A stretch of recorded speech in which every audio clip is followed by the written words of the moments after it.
experience life at its worst. But we're pausing together to encourage one another that we can make it. Lord, bless those that will be leading out. Bless those that will be ministered to. Keep us, keep our memory strong. Keep our faith in you heightened each day. And may we know with calm assurance that, lo, you are with us even until the end. So, Lord, bless us and keep us. Cause your face to shine upon us and grant us your peace. In Jesus' name we pray. Amen and amen.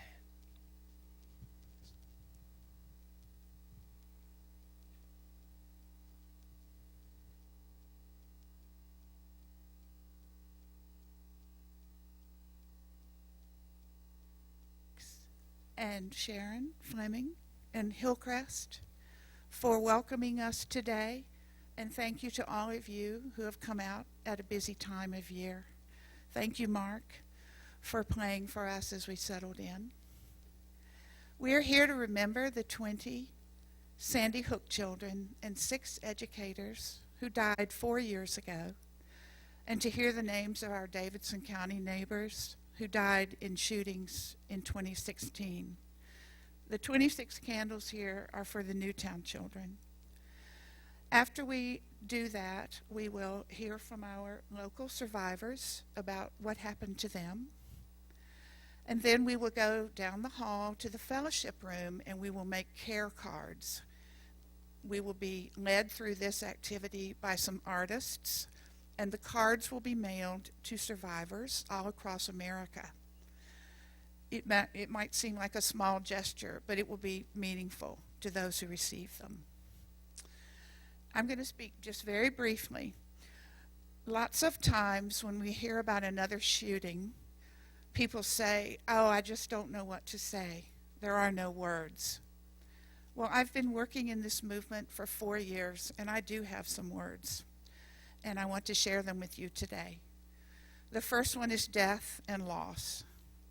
Many in this room know much more about death and loss than I do.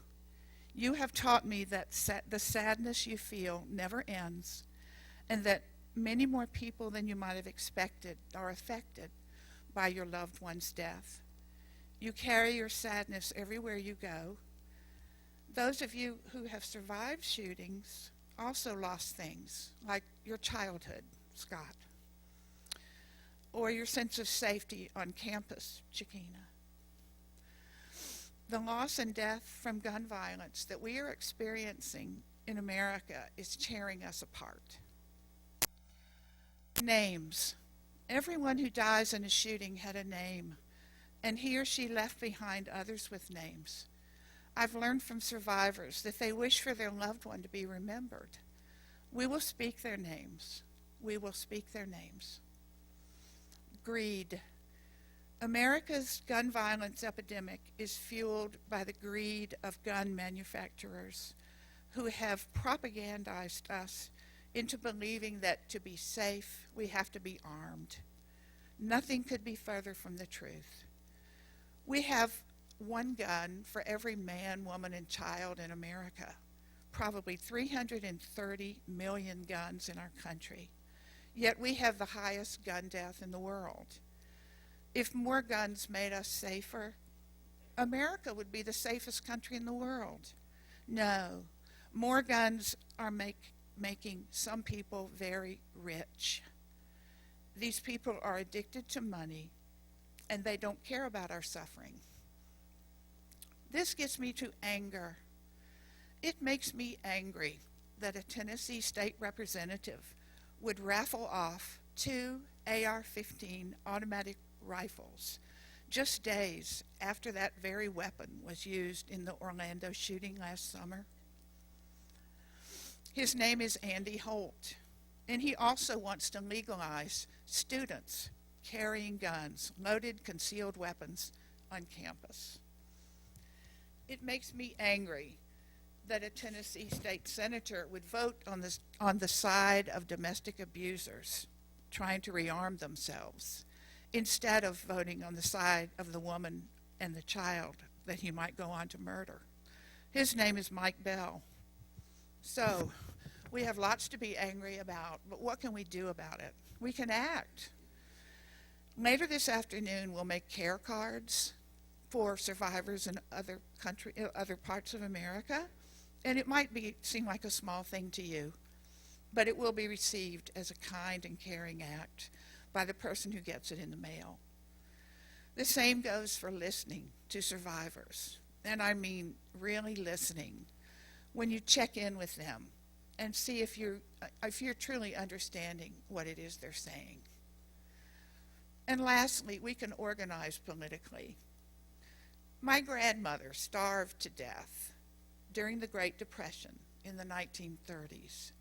Back then, there was no Medicaid, no Medicare, no food stamps, no Social Security, no assistance for low-income families.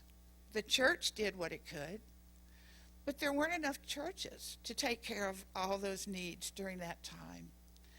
Mothers put their children in orphanages so the children could eat, and then the mothers died.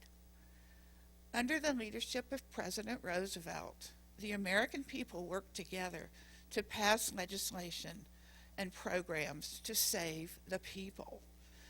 And now we have a safety net that's not perfect, but it's something, and many of us benefit from it, and we are grateful. We at Moms Demand Action are building a similar movement to save our people from gun violence, and we need you. We need you to vote in every election and at every level, not just every 4 years for president. We need you to vote for Democrats, because Democrats work for the welfare of all people, not just the wealthy. On average, Democrats have a lot more gun sense than Republicans, and that's just the truth. And so, to the Sandy Hook children and teachers, and our Davidson County dead, and all those lost because of gun violence, we love you, and we honor your lives with action. Now we're going to hear the Davidson County names.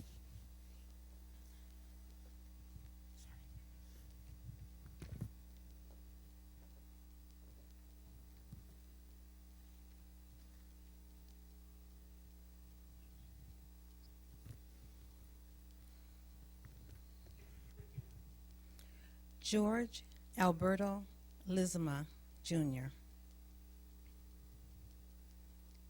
Adrian Ohaquie.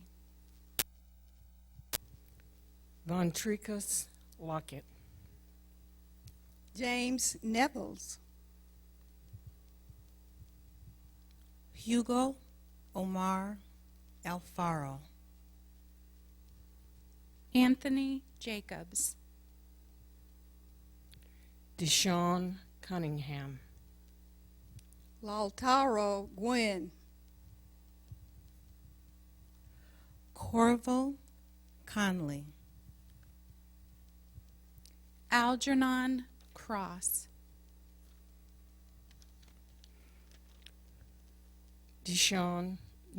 Nazed Sinde.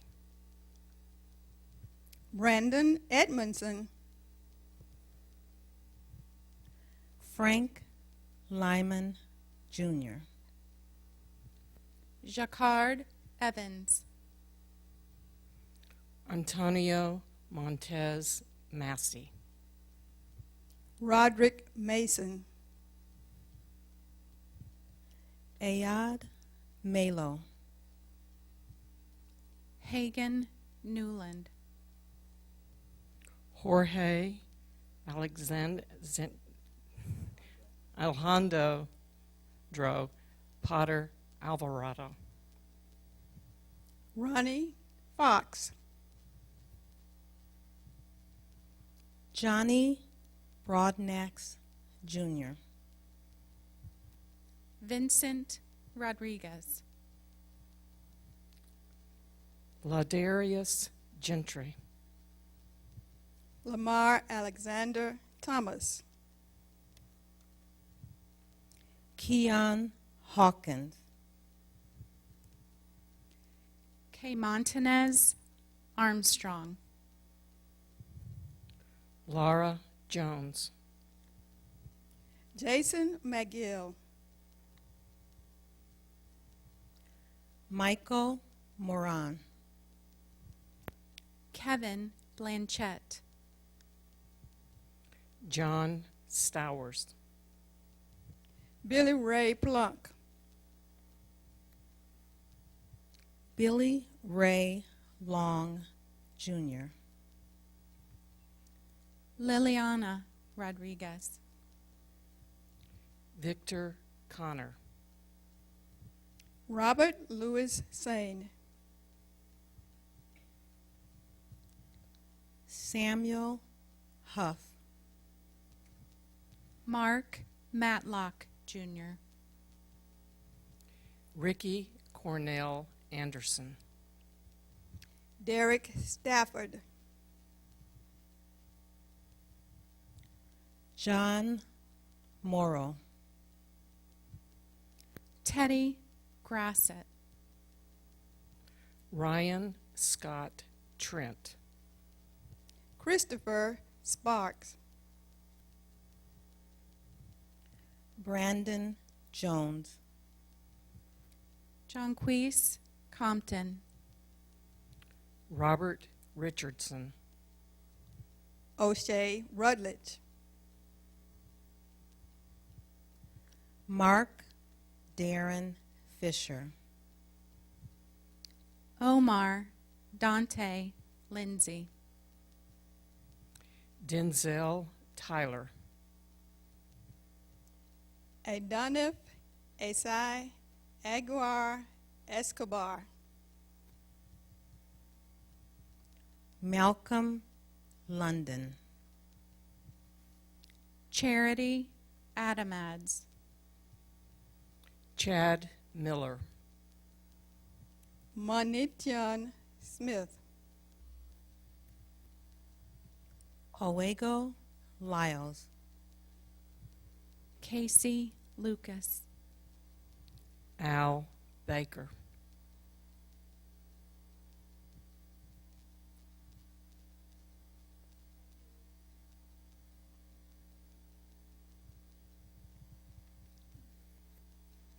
Next, we're going to hear from our local survivors.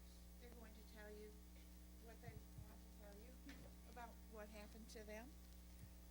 Does anybody want to go first? Talia will go first.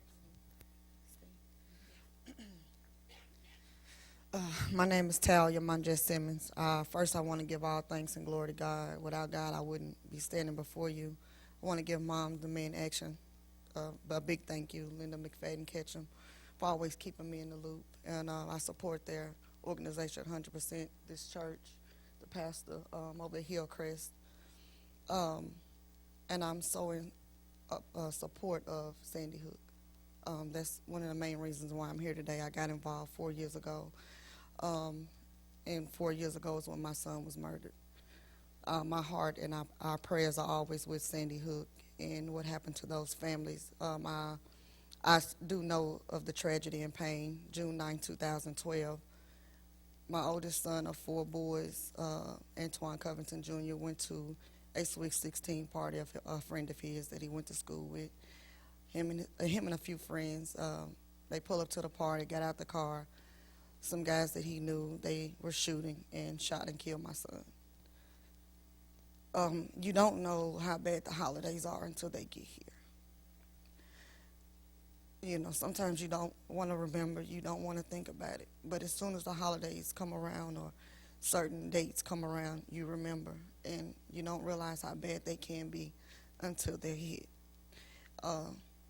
Being a mother of a gun violence victim is one of the hardest things I think us as parents can ever go through in life. This is one of the things that you pray never happens to you or anyone around you. June 9, 2012, it took a piece of me. You don't realize how much a piece of you are gone until things like this come up, until you get around other survivors and victims and families to share your pain. I do share the tragedy and pain of Sandy Hook, the survivors, the victims, the families, the friends, the communities. And I just want everyone to know that we are here together to celebrate, to honor, to come together to curb this epidemic. It's an epidemic that we're going through, and it has to stop. Bullets have no eyes, no names, no colors. And I learned that 4 years ago when my 17-year-old son was taken from us. He just graduated high school, just went to prom, was getting ready to go to college and live his life, and it was stolen from us. So what Moms Demand Action does, and a lot of other organizations that I've worked with, Partners in the Struggle, we come together to strive to curb this gun violence, to support one another, to get in Congress and let these people know that it can happen at their doorstep as well, not just ours. So I just want to thank everybody. I appreciate everybody coming out for all the support because we need it. Thank you, and God bless. Okay, Scott.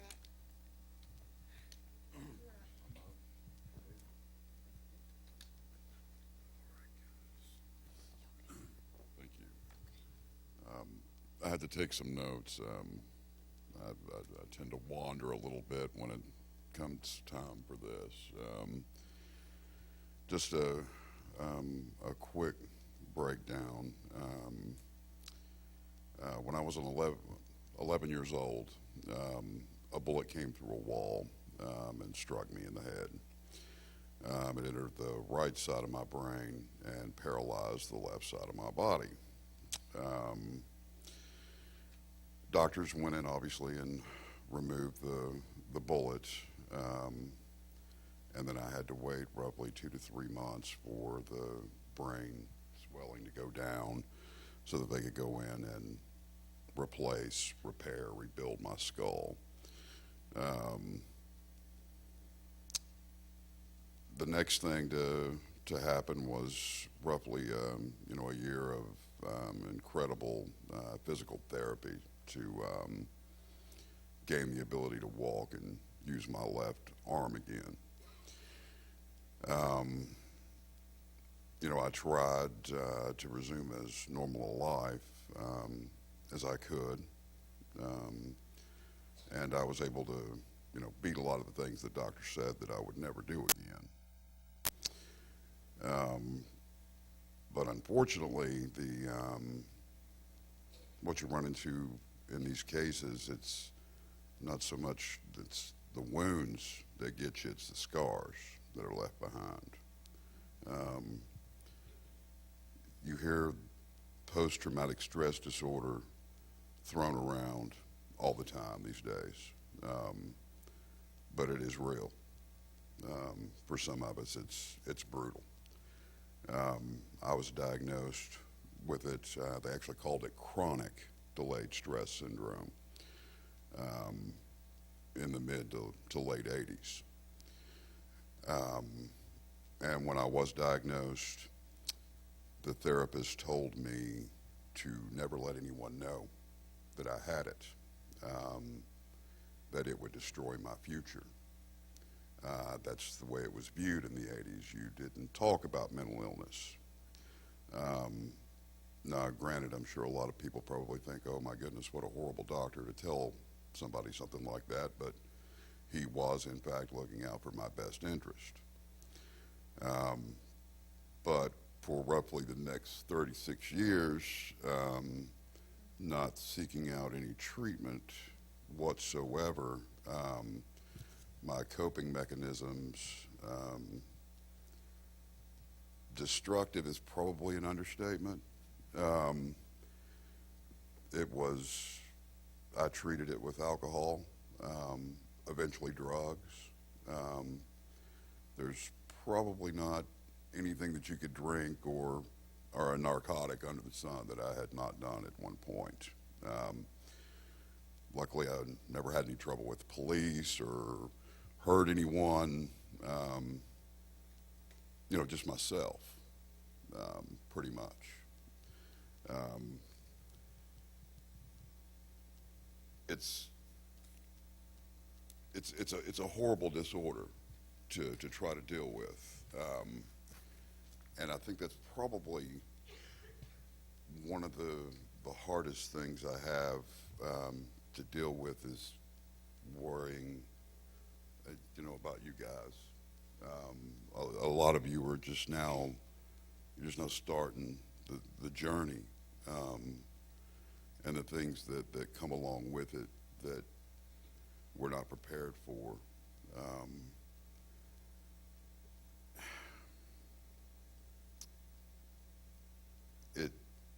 It tears me up inside, and around this time every year, I can remember what it was like to be a child, right now, just like it was yesterday, sitting in the floor, hearing guns going off, and trying to figure out what was going on.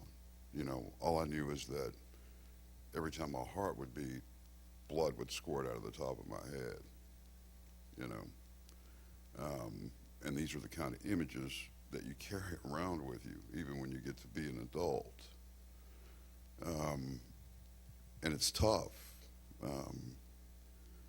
and I worry so much about the people that I see on television, the people that I've met here, and I don't know what to do.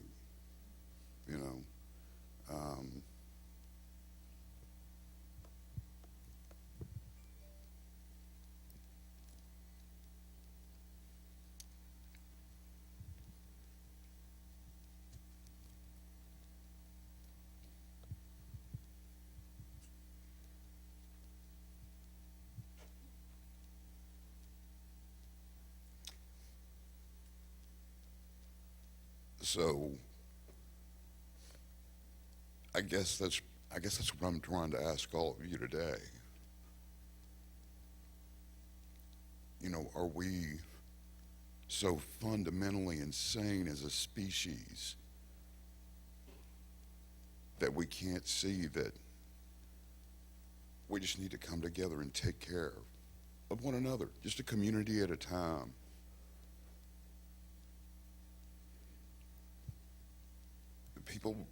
People have been telling me,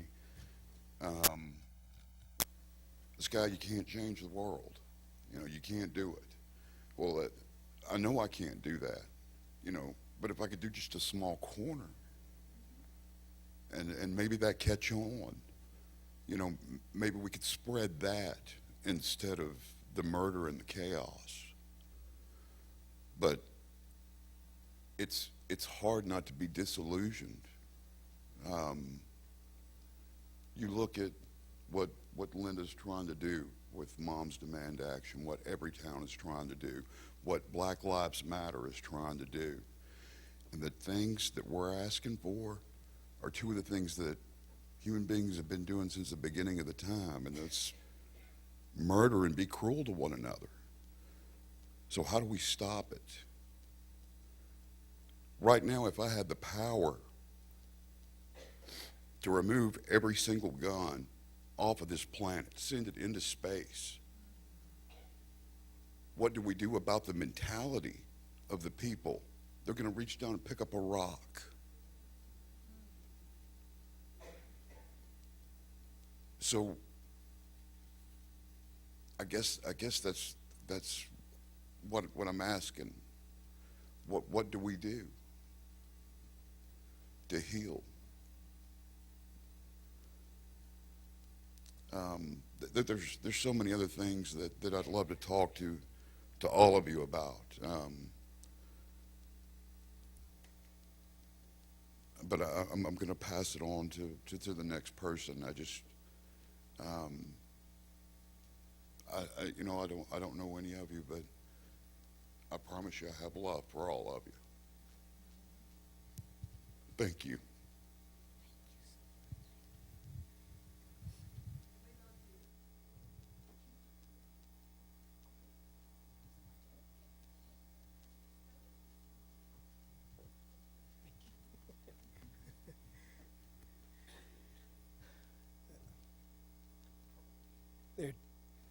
my point of reference, there are two events. You all know this event. It was the chase between O.J. Simpson and the police, 1994. I'm sitting in my mother's living room watching that chase. But over in the corner of the living room, I'm looking on the wall, and I see where the police have been. And they had traced out the blood splatter from my sister, who her husband walked into our mother's house. And my mom decided that she would go downstairs and wash a load of clothes. As she makes her way to the wash machine, opens the lid, and these are the things she told me. She heard two pops, and she heard a thud. And she didn't know what to do. She froze. She couldn't believe that what she thought was happening was actually happening. Somebody came into her house and took her daughter. Now, in the back of her mind, she's thinking, I probably should be thankful that I did go downstairs to wash a load of clothes. But there she comes upstairs and she finds her daughter lying on the ground, dead. And as she rehearses that story to me, because I'm away at school, I get this call that nobody wants to get your sister. And I still remember what my brother said, Jane is dead. And the first thing you ask is how? Why? Now, I'm sitting there. We arrived to take care of the business. I'm sitting there, and I'm looking at TV. I'm looking at O.J. Simpson, but I'm in the midst of my own pain and sorrow, violence. My sister's husband took her life. The coward that he was, he left that house. The police found out who did it. They went to his house. He runs out the back door, and he shoots himself. Now, I'm a pastor. I love the Lord. But there was a part of me that said, praise God. But then there was another part of me that said, now there are two young ladies, because they had two children, that now must deal with their father taking the life of their mother, and then their father taking his own life. And those girls have lived that tragedy ever since. And I listened to Scott as he talked about the ill effects of gun violence. I will tell you that these were two young ladies with so much promise, but they're living that life of gun violence and trying to get it out of their hearts and out of their minds, doing those things that are unhealthy to deal with it. Here it is, my mother, who at that time was in her early 70s at that time. She's dealing now with raising two kids that she's not prepared to raise. And back in the early 90s, there weren't a lot of groups like this that worked on helping people, victims of gun violence. And so you kind of meandered through the system on your own. And so my mom did the best she could.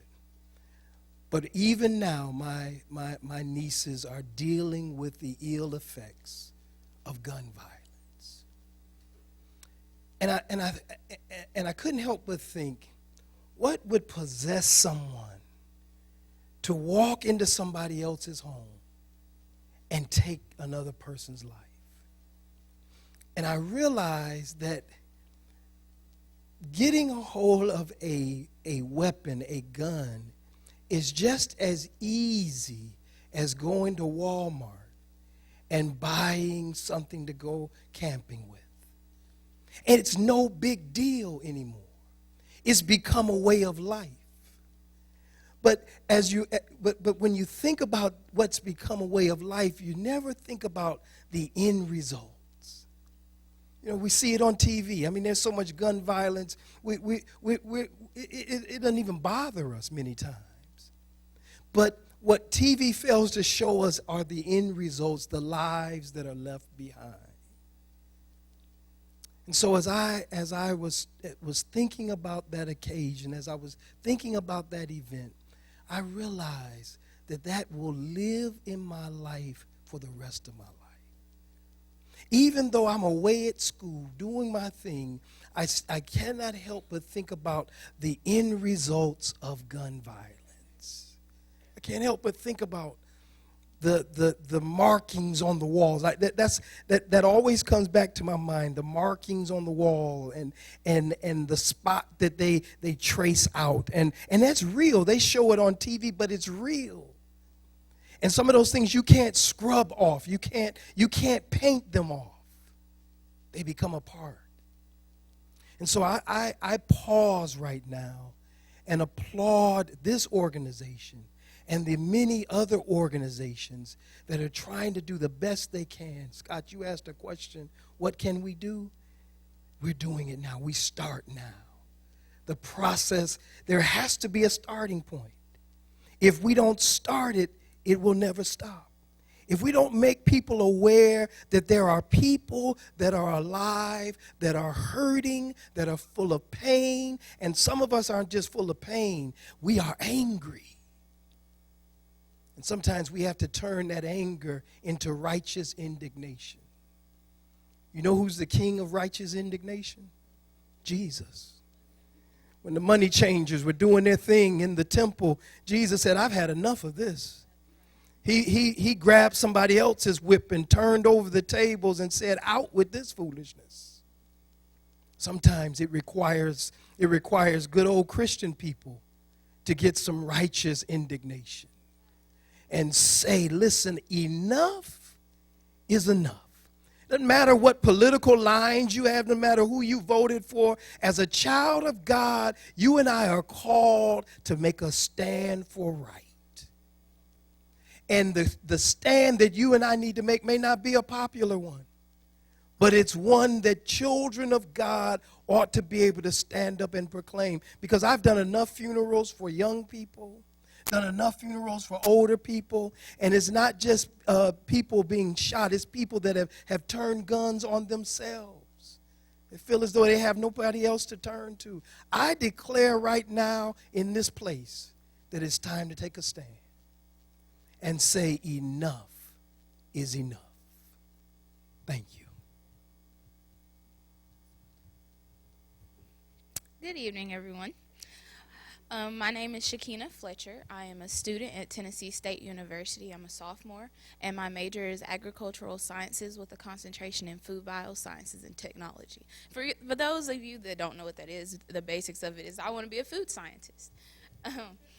So October 22nd, 2015 was the day I almost lost my life. I was leaving the library. I was in the library with two of my friends, and we were studying, and I said I wanted to go back to my dorm and take a shower. And so I contacted my mom and told her my phone was about to die, and I told her I was leaving with my friends. So we left the library, and we passed by what is known as the courtyard area where everybody hangs out, and we went past that, and we went to a dorm, Wilson Hall, and we stopped over there to get something. Then we were on our way back. My friend asked me if we could go the opposite way of the people because the sidewalk, it kind of broke and separated. So I was like, sure. So we start going the opposite way of the people, and right as we start taking that route, we heard one shot. It was pop, but we didn't know what it was. So everybody just froze, and we was like, what was that? And then I decided then we heard more shots, and they just started pop, pop, pop, pop. And so I immediately just took off running, and I was beside this brick wall. I was running. I was just trying to get behind something, and my friend takes off behind me, and my other friend was like, get down, get down. And I couldn't get down because I was just running, but I thought I got down on my own, but apparently I was shot down. I thought my knee gave out on me because I've always had a bad knee. So once I was on the ground, I was still trying to get behind something. So I was army crawling, trying to get behind something. I was trying to get between the staircase of a building. And finally, they was still just shooting. So I decided, Shakina, just play dead. So I lay flat on the ground and I just stopped moving. And they finally stopped shooting. And so my friend gets up and she was like, come on. And I was like, I can't move my leg. And she was like, I was like, I think I've been shot. And so she looks for me. We can't see because it's dark in the area that we was, and I was wearing black pants on top of that. And she looks and she's like, oh my God, there's a lot of blood. And I was like, oh my goodness. And so my phone was dead, so I couldn't call my mom. And I was thankful that I wasn't by myself and that I had my two friends with me, or I would have been stuck out there kind of by myself because I was a distance from the people, from everybody else. I was looking over and I used my friend's phone. And at first I was like, let me think of something I can do. So I start thinking like what you see on TV. I was like, does anybody have a belt? Let's make a tourniquet. So I didn't know what to do. I was just trying to figure out how to do something. Then I used my friend's phone, and the first person I called was my boyfriend because he was close by, and I told him, and he didn't believe me at first. And then he came out. He was like, I'm on my way. And then I called my other friend because she was the only one out of all of us who had a car. But she wasn't answering the phone. Next thing you know, she sends a text message back, and I was like, I can't text you right now. I need you to answer the phone. So my friend was like, you need to call your mom. So I called my mom, and I told her, Mom, there's been an on-campus shooting, and I've been shot. She does not remember me saying there was an on-campus shooting, so it kind of scared her. But I was fine until I heard her, and then I started getting a little shaky and scared. But she was like, you're okay because you're talking to me. And so I just told her, and she asked me what hospital I was going to. I was like, I'm going to Vanderbilt and stuff. And my friend was trying to stay with me the whole time. She was on the phone with the ambulance the whole time. And then when the ambulance got there, they told her that she couldn't go because she wasn't family. So I ended up having to go to Vanderbilt by myself with no phone, no communication for hours because the hospital and the campus went on lockdown. So my parents and my friends didn't even know if I was still alive or anything. I was shot 4 times, one right here in the inner thigh, that area, and under my butt. And adrenaline is real, y'all, because I sure didn't feel it. I really didn't feel it. But I'm just very thankful to be alive and still here today and share my story with the rest of y'all. And that's what happened that night. I was released the same night at the hospital, actually. And the guys that did it were arrested this year, close to the date that it happened. And so right now we're going through case trials and discussion dates and stuff like that. So that's what we're still dealing with, and I'm still in counseling. That's like my coping mechanism. My other coping mechanism is kind of telling the story. Ever since it happened, I just tell the story over and over and just try to tell people, well, look, it happened and I'm alive. And I'm just very thankful to be here today to share my story with people because it can encourage other people sometimes to just keep on going and keep moving. And I am very determined to still get my degree at Tennessee State University, so I'm not going to quit there. So that's my story. Shakina. Tell about Cameron. Tell them about Cameron. Oh, yes. There was, so the whole thing started because of a dice game. There was an altercation at first, but then it was about a dice game. There were people that were gambling in the courtyard, and it was like 3 guys, well, a group of guys, and they were gambling, and it was over $5. So they killed a guy named Cameron Selman over $5, and they injured 3 other females, which we were all freshmen at the time when this happened. So I went through this during my freshman year, so it was really a hard year for me and my parents to pull through at the end of the year because it was also happened around finals time for me to take finals, and everybody was telling me to take incompletes for classes, but I wouldn't do it. So I just went ahead and took my finals, and I ended up having like all A's and B's and like 2 C's. So I pulled through that and still going, but it can be a trying time on campus because even after that happened, things happened the exact, like next week, robberies and other things were happening, and I just wanted to be off campus, and I was scared of noises. I was just really scared of things. But that's what happened. So I met Cameron's mom, and so she does. She has like a Facebook and everything for Cameron, and she gave us these bracelets that are Justice for Cameron. And so she's doing a petition and stuff. So if you look up Justice for Cameron, her name's Stacy Payne. She does a lot of things for him. And so we're all doing this together on the same side. So not too long ago, I actually met her and stuff. So I just released my name not too long ago to the public. I did 2 interviews on News Channel 2 and Channel 4 for this. So this year, I just released my name. So, yeah, that's my story.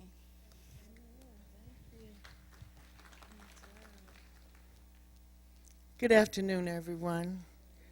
First, I would like to give God the glory and the praise just for me being here. My name is Amelia Griswold, and my nephew, which my husband and I got when he was like 6 weeks old, we brought him up and raised him till he was 15. And I have to tell you about my baby first.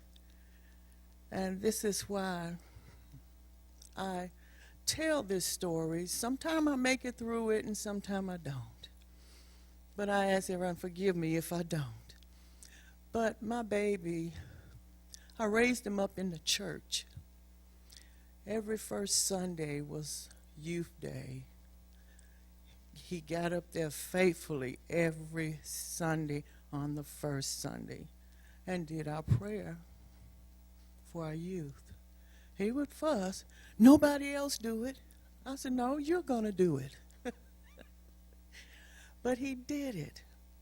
But when he was a little baby, me and him used to sit at home and we would listen to gospel music, and he'd know more of Juanita Bynum songs than I did. That's what we used to do, and we used to pray. And I always asked him, are you still praying? Aunt Amelia, I pray every night. I said, okay. But March the 6th of last year, my baby was 15 years old. I went to work that morning. It was kind of snowy. My husband, which is disabled, he was at home with my son. So my son told him, said, go and get us something to eat. But before that morning, they had went out and got a snow shovel. And he was going to shovel the snow out of the driveway for me. He was out there. My husband went to the store, was going to get him something to eat. By that time, one of his little friends was there with him on the porch. My door was locked because my baby had lost his key. And so my husband said, well, y'all have to just stay out here until I get back. He said, I'm not going to be gone but a few minutes, so you do the driveway. He was doing the driveway. Then one of his other friends came up. I had forbidden these boys not to come to my house when we wasn't at home. But they waited till my husband left, came to my house on my porch. They was up on the porch. My baby was down in the driveway shoveling snow. They pulled out a gun. They was showing it around. The gun went off and hit my baby. This was like 3:30. My husband called me. He said, you got to come home. I said, why? You got to come home right now. I said, okay. Some just kept telling me something was wrong because it was just the way he said it. I said, Lord, what has happened? So I got home. I seen all these ambulance, fire trucks. They done blocked off my house, the whole neighborhood. And they told me the ambulance had took our baby to Vanderbilt. So they told us to get to Vanderbilt. Okay. We was thinking, he's going to be all right. They just probably just shot him. you know, and he's going to make it. He's going to be all right. That's what we was thinking. We get there, they said my baby was in the operating room. We got a little hope then. And then they led us to this room. And I looked at my husband, I said, why they want to take us to this room? All they do is take us to our baby, let us see him. Took us to this room and sit us down. And the most devastating words they said to me that my baby was dead. I don't know. These people up here, you've lost a baby. He wasn't my birth baby, but he was mine. He was mine. He belonged to me and my husband. He was the only one we had at the house. We was in that room, and after they told us that, oh, I felt like everything just drained out of me. I could not think. All I could do was scream and scream and scream and scream and ask them doctors, please, please go back. Get my baby and bring him back to me, please. This is what I told the doctors. After they tried to get me back together, I was a total wreck. They took me down there to see my baby. That is the worst thing you could ever look at. Your baby laying on the table, not moving. And I was mad at God. I was mad at everything. The guns, the children that came to my house, the schools, everything. I was mad at everything. But the one thing that has kept me going is that I've been praying for a while there. When I was mad at God, I couldn't pray. I couldn't even say, thank you, Lord. Really. And my father's a minister. And when I talked to him, I said, I don't even know what I can do right now. I just seemed like I was just walking around in a daze. And that daze was getting bigger and bigger and bigger and bigger. And after that, I met Linda with the moms and my friend Jackie back there. She's been my leaning post for a long time. But I want to thank the moms because when I got in touch with the moms, we just walked down to one of their meetings they were having downtown, and that's how I met them. And I said to myself, I said, well, I've never got involved in programs like this until my baby died. I thought about that. I said, maybe if I was involved first, maybe I could have done something. There was always this, if I had not done this. It was a lot of ifs for me. But I'll tell you, you never get over seeing your baby laying on a table. Every time I close my eyes, I see my baby. I wake up in the morning, it seems like I've been crying in my sleep. Sometimes I hated to go to sleep. And my husband was in worse shape than I was in, but I couldn't help him because I couldn't help myself. So we kind of drifted apart a little bit. And they always say a couple after they've lost their baby, they kind of drift apart. And I was saying, I got to do something. I got to try to get back to praying. I have to do something. It just seemed like I made myself sick. And it was just something that you never, ever kind of get through because I don't feel like I've made it nowhere. I'm still stuck without my baby. There's nothing I can do. I was the type of person that's strong, always can fix everything. But I said, Lord, I can't fix this. And that's what I was going through so many times. I can't fix this. I can't fix this. So I got mad at myself, my husband, God, the church, everything. Because I couldn't understand, God, why would you want to take my baby? I took him to church like you wanted me to. He read the Bible like we're supposed to do. He did prayer like we're supposed to do. But you still took my baby. And I think every day, what would he be doing right now? I go in the dollar store. Me and him would go in the dollar store all the time. He'll say, Aunt Amelia, how much money can I spend on junk food? I always say $20, junk food.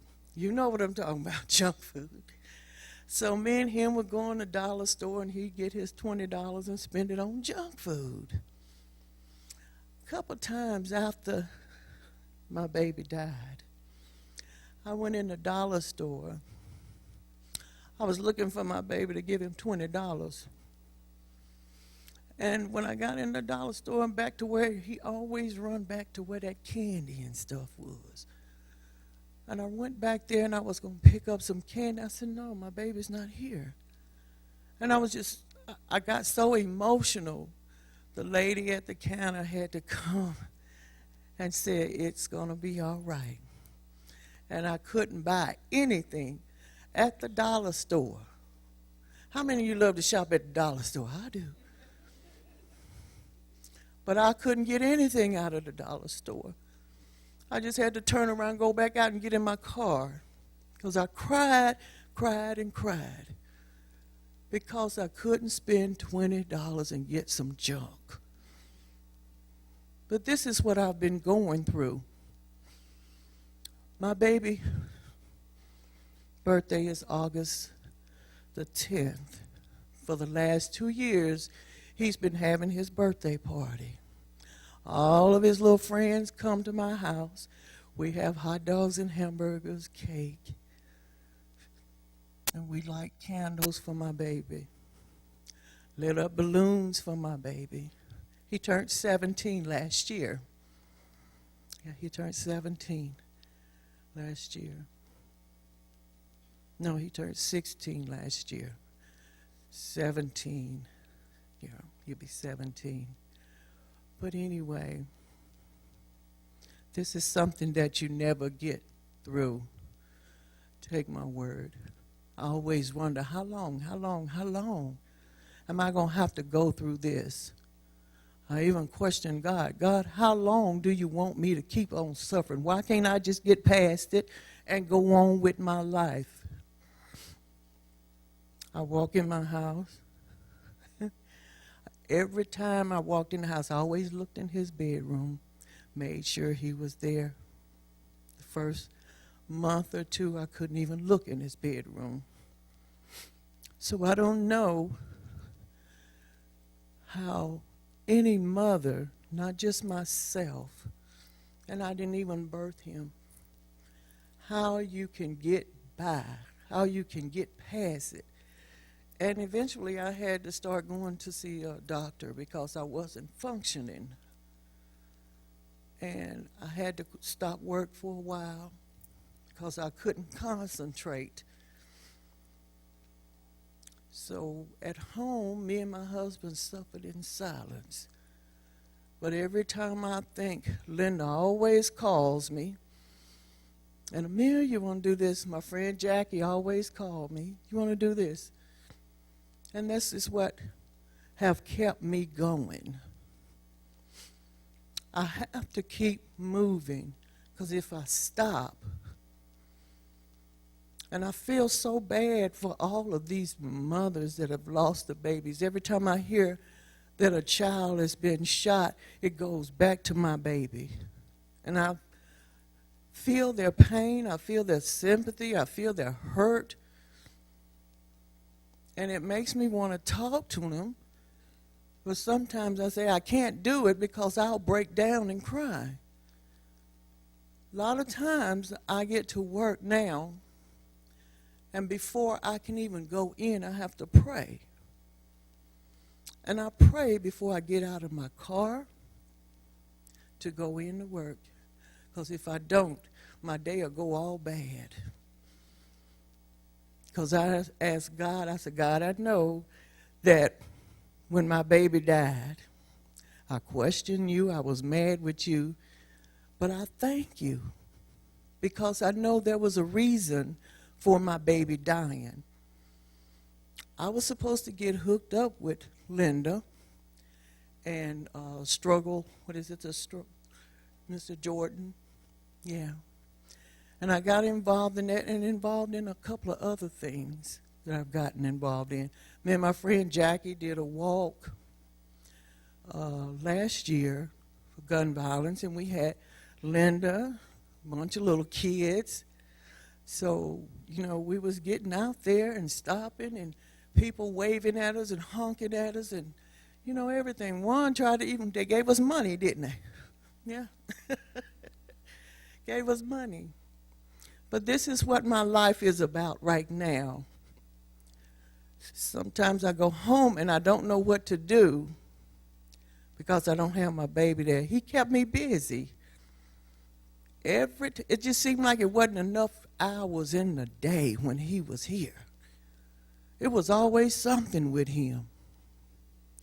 And now I go home, me and my husband sit on the sofa. Well, what you gonna eat for dinner tonight? I said, what you gonna eat? And this is the way our life is going. That March 6, 2015, turned my whole world around. And I sympathize with all of these mothers that have to go through. I feel bad that someone else will have to go through what I've been through. But it's so many mothers have been through it before I did. So I had to thank God every day now. I ask for forgiveness, for deliverance, for salvation. I ask God for all of these things because he knew I didn't mean it. I was just mad because he took the most precious thing in my life. But we're survivors. I have survived this. I'm still trying to survive. I'm still struggling. I'm still struggling, if you understand what I'm talking about. I'm still struggling in my mind, my heart, my spirit, my soul. I'm still struggling. But with Linda and the organization, I'm asking everyone, please, if you're not in this organization, get into one because you don't never know when it's going to hit your home like I did. It had to hit me first before I could see this organization. And I want to thank Linda and everyone else and my friend there. It seems like we're always coming together in this. And I ask each and every one of you to continue, if you please pray for me, that I continue to survive. Thank you.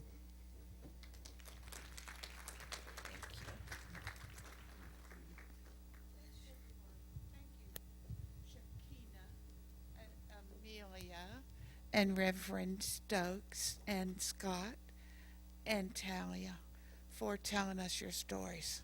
I know it's hard. We have some refreshments in the fellowship room down the way, and you're invited to come make a care card that will be sent to a survivor somewhere in America if you'd like to.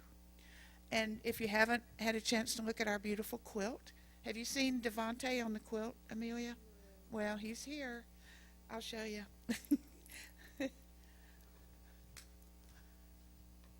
This is Amelia's son when he was a 2-year-old with the curly hair. And all of these squares were made by Tennessee folks who have lost someone or in honor of someone that they lost or that matters to them. And it's called the Tennessee Quilt. It's number 15 in a series of quilts, and it will tour the country and show in government buildings and churches for a long time. So we thank you all. Thank you for coming, and come down the hall and have some refreshments and make a card.